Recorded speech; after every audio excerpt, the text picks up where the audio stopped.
Hola, buenos días chicos y chicas. Espero que todo bien y que logréis trabajar solo o sola en casa a pesar de la terrible situación. Pero bueno, la vida continúa y hay que continuar de trabajar un poco, incluso en español. Todavía estamos estudiando la secuencia 2. Puedo hablar de mi vida cotidiana, de lo que suelo hacer cada día. Y es la clase 34 del año en sesión virtual. Pues os propongo para esta hora de clase dos etapas. Primera etapa, vamos a hacer juntos la corrección del ejercicio que os he enviado. Y después, en una segunda etapa, tendréis que realizar la evaluación que os he enviado, que está en Pronote, y vosotros tendréis que reenviármela para que yo la corrija. ¿Vale? Pues vamos, corrección. Phrase numéro 1. Je déjeune avec ma mère. Le verbe à l'infinitif est desayunar, premier groupe. Donc tout simplement, comme c'est yo, ça se termine par un o. Réponse: desayuno con mi madre. Phrase numéro 2. Ensuite, elle se brosse les dents avant moi. Luego, se cepilla los dientes antes de mí. Se cepilla vient du verbe cepillarse, verbe pronominal. Donc le C final, cepillarse, se place devant et se décline en fonction de la personne. Phrase numéro 3. Nous débarrassons la table. Verbe du premier groupe, quitar, tout simplement, quitamos la mesa. Phrase numéro 4. Je fais ma toilette. Il s'agit du verbe pronominal asearse. Il faut donc décliner le C final avec la personne qui correspond. Ici, la première personne. Me aseo. Petit moyen mnémotechnique, on pense toujours au verbe llamarse, s'appeler, et vous savez tous dire me llamo. Pues, je fais ma toilette, me aseo. Phrase numéro 5. Mon père prépare son sac.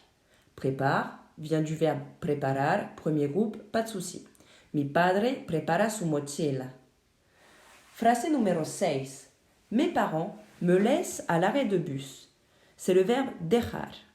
Mis padres me dejan en la parada de autobús. Ici, il fallait penser à l'accord à la troisième personne du pluriel. Mis padres me dejan en la parada de autobús. Phrase numéro 7. J'arrive au collège à 7h55. C'est le moment de se rappeler un petit peu comment on dit l'heure. La réponse est llego, puisque c'est le verbe llegar, et quand c'est yo, ça se termine toujours par un o. Llego al colegio a las 8 menos 5. Beaucoup m'ont envoyé leur exercice, alors que je ne l'avais pas demandé, et l'heure est très mal écrite. Tous ceux qui m'ont fait du Google Trad, je ne suis pas allée jusqu'au bout. Phrase numéro 8. Les cours commencent à 8h20. Facile. La seule exception ici est que je vous avais demandé le verbe empezar et non comenzar, et qu'il s'agit, tout comme comenzar d'ailleurs, d'un verbe à diphtongue.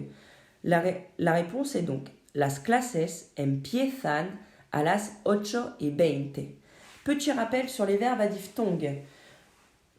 Ici, dans notre verbe à l'infinitif, empezar, le E va se diphtonguer en yé. Petit moyen mnémotechnique, on se souvient du verbe venir en français. Puisqu'on sait parler français, autant s'appuyer sur nos connaissances. Je viens, le verbe venir, le E devient bien yé. Je viens, tu viens, il vient. Nous venons, pas de diphtongue. Vous venez, pas de diphtongue. Ils viennent, diphtongue. Eh bien c'est pareil en espagnol. Troisième personne du pluriel, ils viennent. Il y a bien une diphtongue, donc pareil en espagnol. Las clases empiezan a las 8:20. Phrase numéro 9. Avec mes amis, nous déjeunons au self. Con mis amigos almorzamos en el restaurante escolar. Almorzar est un verbe à diphtongue, donc si nous passons à la première personne du singulier, almuerzo, le O devient we comme dans le verbe poder. Toujours le même système de diphtongue.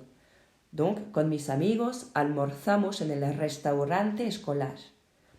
Phrase numéro 10, mais ça, c'était avant. Petite phrase, petit clin d'œil au vu de la situation. Pero eso era antes. Voilà, j'espère que vous avez tous réussi votre exercice et que vous êtes maintenant prêts pour l'évaluation. C'est parti, j'attends les retours. Bon courage!